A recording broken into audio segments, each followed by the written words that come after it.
Hello everybody, Namaste. I'm Gunjan, a Vedic astrologer, numerologist and Vastu consultant, and welcome to my next video on the Nakshatra series. Before I start, I'd like to thank all my viewers for their wishes and support. Please do continue with your like, subscribe, share, and do drop in the comment box which nakshatra are you born in, or which quality of that particular nakshatra I spoke about resonates with you. So the comment box is open. Please do put your comments over there. Now, moving on, I have already spoken about 14 nakshatras till now, and today I am going to talk about the 15th one, which is the Swati nakshatra. This nakshatra completely resides in Libra, right from 6 degree 40 minutes of Libra extending to 20 degrees of Libra. The nakshatra lord here is Rahu, and Swati nakshatra is the symbol is a shooting plant, which is swaying in the wind. So, like the plant which is growing, which has to thrive, and to thrive, it has to be flexible, adaptable.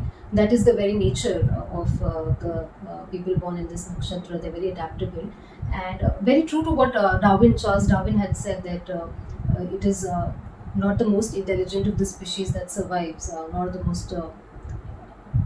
most intelligent or the strongest, but the ones most responsive to change.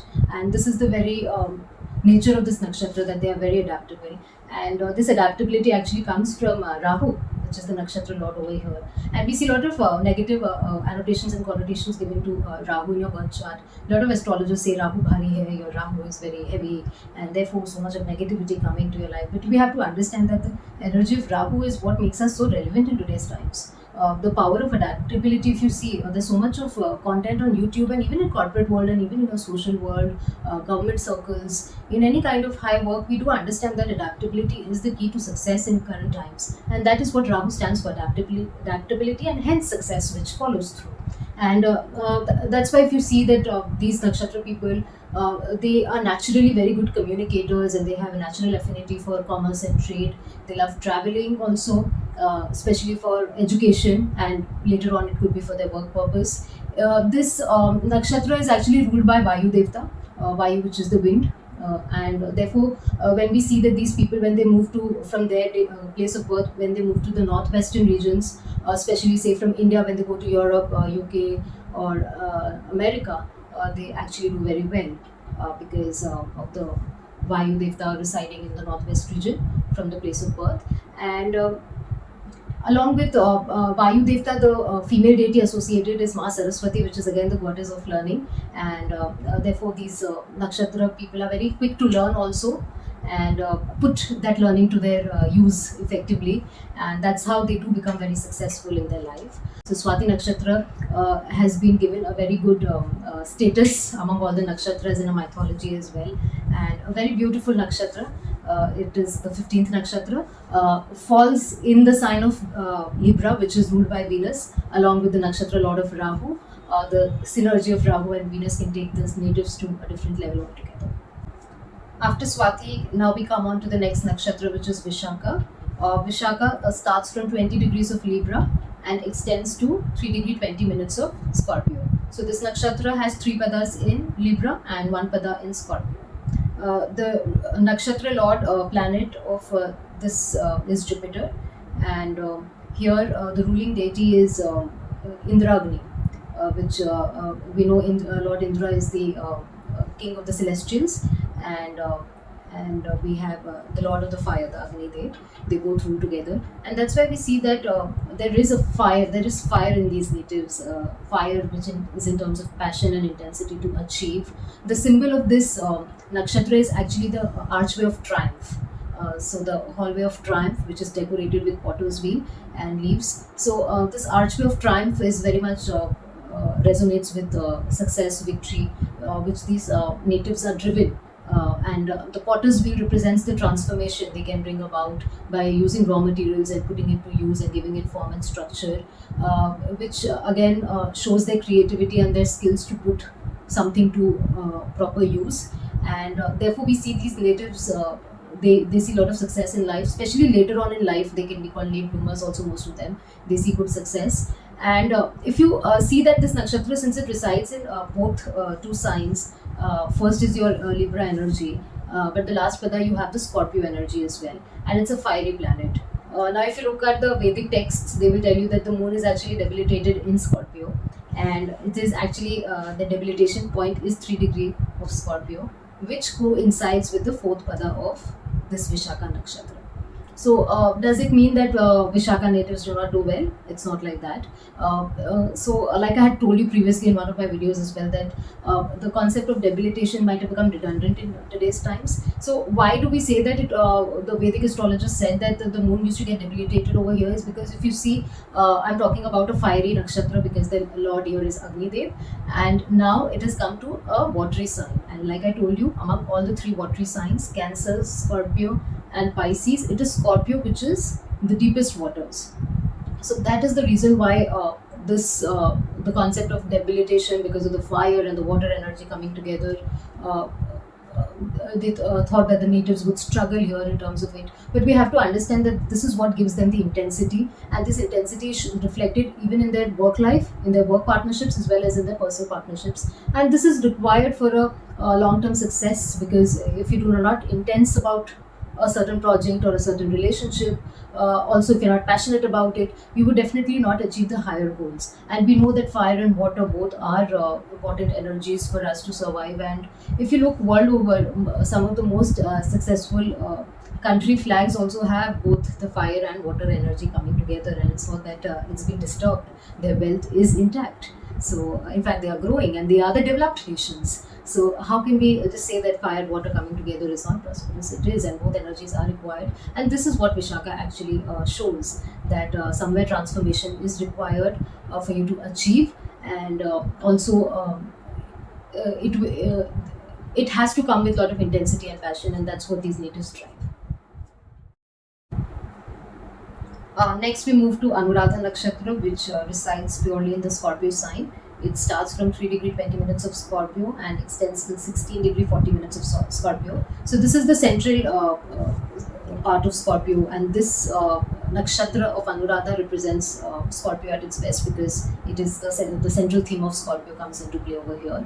The nakshatra lord here is the planet is Saturn, and the symbol associated is lotus flower. So if you see how lotus rises despite the adversities, this is what the natives of Anuradha stand for, and this is what they inspire us for. That despite the challenges, despite the difficult situations, they do rise above and beyond in life, and they have a successful career in.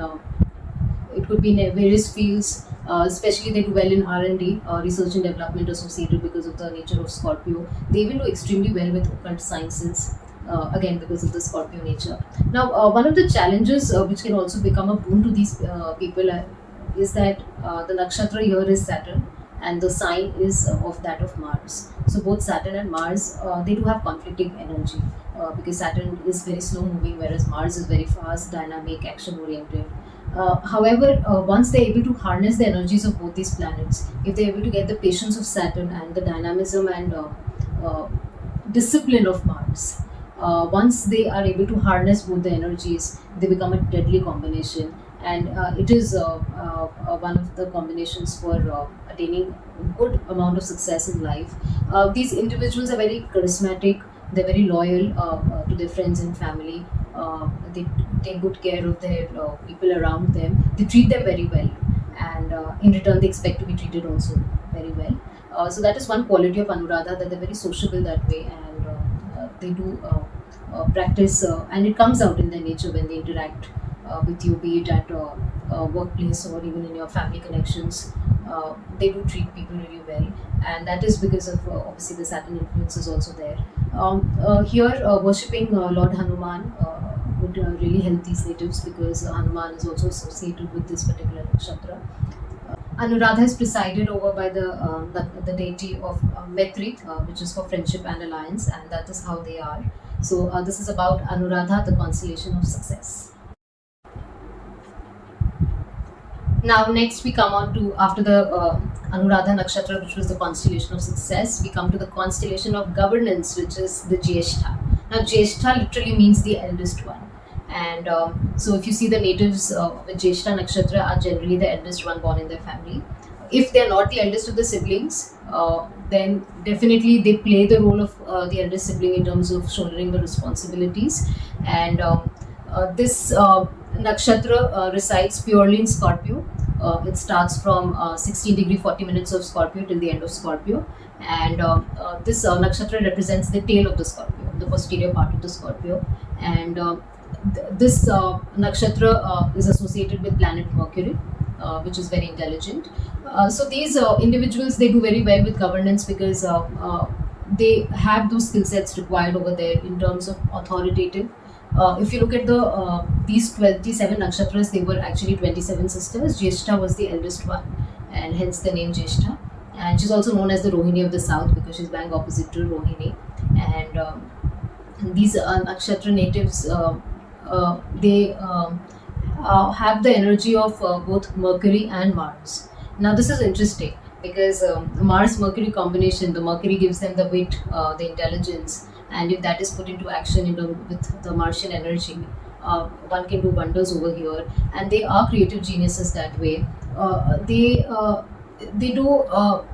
They're very tolerant to ambiguity, and probably that's the reason why they do well with governance. Because if you look at the governance part, not everything is black and white, and they do manage those gray areas as well.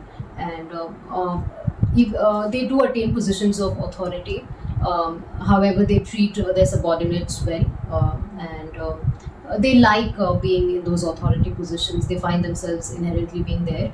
This nakshatra, the deity associated with is Lord Indra, who was the king of the Devtas, and in many ways he used to like being praised by others. So are those natives. They like being praised by everybody else, although they are not those self-praising ones, but they like being praised, which is a quality of the Indra. Now, Indra, if you look at the stories around him, which are woven, obviously he was, since he was the king of Devtas, there are a lot of noble stories, but then there are certain stories which do highlight his deceitful and manipulative side of it also. So, Jyeshtha Nakshatra's natives can be deceitful and manipulative if required to, achieve the goals, because they're very intuitive, because obviously the Scorpion energy is there. These natives are exceedingly intuitive and they really know how to get their work done. And probably that's the very reason that it is known as the constellation of governance, because to work with a lot of people, it is important that you have the intuitive capabilities to read people's minds and then act accordingly. And if you can read their minds, you would know how to even manipulate them or tweak them to get the best outcomes. And that's what these natives actually are good at. Now, if you look at the symbol associated, it is a circular amulet, like an umbrella or an earring. So very much like the umbrella, they actually shield for their family and their loved ones. Because if you look at the story of even the 27 sisters, where Jyeshtha, despite being the eldest one, she made sure that Moon treated all the 27 sisters equally well. And when they were ill-treated, she ensured that there were measures taken. So these people are the ones who actually stand for any unjust also which is happening, and they do know how to get these bits and pieces in place as well.